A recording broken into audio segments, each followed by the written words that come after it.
Hello students, welcome back. Grade 6. In our previous lecture, we studied about the properties of multiplication for whole numbers. In today's lecture, we are going to discuss division of whole numbers. So here's the first property. Property 1 says, if two whole numbers are divided, their quotient may or may not be a whole number. So according to the first property, if we divide two whole numbers, the answer would we get, the quotient what we get is not always a whole number. For example, we have taken two whole numbers over here, 6 and 3. So when we divide 6 by 3, we get a number 2. But if we divide 3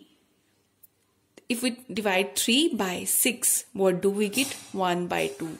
And 1 by 2 is not a whole number. So, according to the first property, if two whole numbers are divided, their quotient may or may not be a whole number. whole number हो भी सकता है और नहीं भी हो सकता. क्यों? ये हमारे पास इस केस में क्या है? whole number नहीं है. It is a kind of fraction. P upon Q form में है. Right? Okay, moving on, second property. A number divided by itself gives a quotient as 1. So according to second property, if we are having two same number, right? If a number is divided by itself, in 5 is divided by itself, so what do we get is 1. The answer, the quotient which we get is 1. Suppose we are taking 11. 11 divided by 11, what do we get? 1. Okay, so according to property 3, a number divided by 1 gives a quotient as the number itself. अगर हम किसी number को 1 से divide करते हैं तो what do we get is the number itself. For example, if we divide 4 by 1, what do we get? The number itself, that is 4. किसी भी नंबर को 1 से डिवाइड कर लो तो आंसर क्या आएगा? Number itself. Quite easy, right? So, next property is a multiplication fact of two distinct and non-zero whole numbers gives division facts. Okay, students, look it carefully. इस according में, इस property में वो क्या बोल रहा है?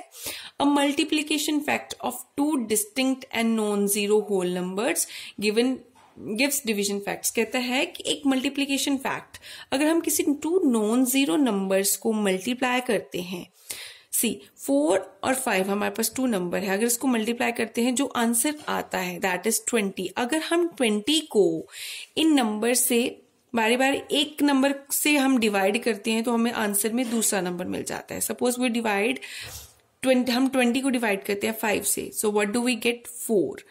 इन सेकेंड केस अगर 20 को हम 4 से डिवाइड करते हैं, what do we get? 5. So, according to this property, a multiplication fact of two distinct and non-zero whole numbers gives the division facts, right? Okay, property 5. 0 divided by any number gives the quotient as 0. Students, it is very simple. 0 divided by any number. हम 0 को किसी भी number से divide करते हैं. Suppose हम 0 को 7 से डिवाइड करते हैं, 0 को 9 से डिवाइड करते हैं, ठीक है, gives the quotient as a 0. हमें आंसर क्या मिलता है? 0. Okay, there is one more property. According to this property, dividend is equals to divisor into quotient plus remainder. Student, ये property आपको ध्यान में रखनी है because we'll use this property in the division. According to this property, जो भी हमारा dividend होता है वो किसके इक्वल होता है? Dividend is equals to divisor. Divisor क्या होता है? जिससे हम डिवाइड करते हैं. Quotient, after dividing a number what do we get is quotient and plus reminder, और हमारे पास रिमेनिंग क्या रहता है? That is known as reminder. So will understand this property by taking an example. Suppose I am having over here a question, divide and check your answer. So here this is known as dividend. ये हमारे पास क्या है? Dividend है. 35 is divisor. हम इसको divide करते हैं. उन्होंने बोला इसको डिवाइड करो और आंसर को चेक करो बाय यूजिंग दैट रिलेशन कौन सा रिलेशन के डिविडेंड इज इक्वल टू, जो डिविडेंड होता है that is always equal to divisor into quotient, divisor into quotient plus reminder. ठीक है बेटा, तो हम इस क्वेश्चन को चेक करेंगे। हमारे पास ये क्वेश्चन है, हमने 2781 को 35 से डिवाइड किया, हमें क्या आंसर मिला? हमने देखा डिवाइजर हमारा 35 है, जब हमने इसको इससे डिवाइड किया तो हमारा क्वेश्चन क्या आया 79, रिमाइंडर क्या रहा 16 और हमारा डिविडेंड क्या था 2781।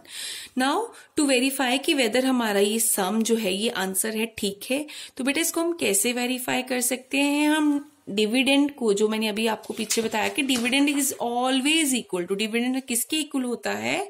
Divisor into quotient. अगर डिवाइजर को क्वोशिएंट के साथ मल्टीप्लाई करें, जो भी प्रोडक्ट आता है उसको रिमाइंडर में ऐड करें, वो किसके इक्वल आता है?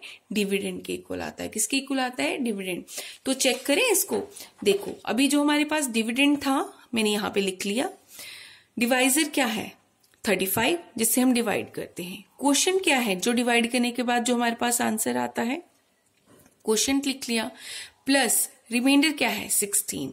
तो मैंने 35 इंटू 79 मल्टीप्लाई करके आंसर देखा जो आया, उसमें 16 ऐड किया तो देखा आंसर हमारा जो डिविडेंड है वो इसके इक्वल है। तो हेंस वेरीफाइड हमारा आंसर ठीक है कि हमारा जो डिवीजन की है दैट इज एक्यूरेट, और हमारा रिजल्ट भी वेरीफाई हो गया। कौन सा रिजल्ट? कि जो डिविडेंड है that is always equals to divisor into quotient plus reminder. In other words we can say divisor और क्वोशिएंट का जो प्रोडक्ट होता है उसमें हम रिमाइंडर को ऐड करें तो वो हमारे किसके इक्वल होता है? डिविडेंड के इक्वल होता है। तो students watch it carefully and observe it. On the basis of this we are going to solve some questions of the worksheet. Thank you.